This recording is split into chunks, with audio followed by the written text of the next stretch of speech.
UPSC is a marathon not a sprint అని చెప్పి బాగా పాపులర్గా చెప్పుకుంటుంటారు అనమాట. ఎందుకు మ్యారథాన్ అంటే మీరు 1.5 years కష్టపడాలి.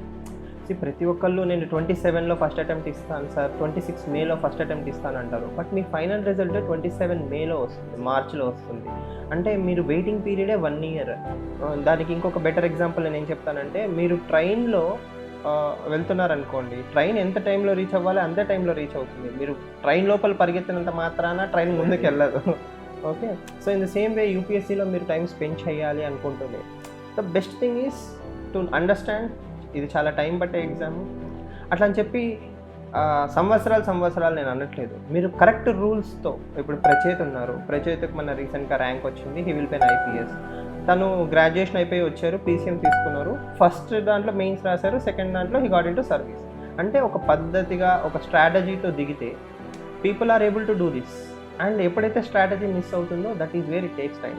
సో మీరు అడిగినట్టు ఆ కొత్తగా వచ్చే పిల్లలకి నా ఫస్ట్ రూల్ ఏంటి అంటే, spend time with syllabus, spend time with previous year questions. ఈ రెండు కరెక్ట్గా చేసి తర్వాత మీరు కోచింగ్ ఆర్ ఎనీ హెల్ప్ తీసుకున్నా కూడా it will be much more productive.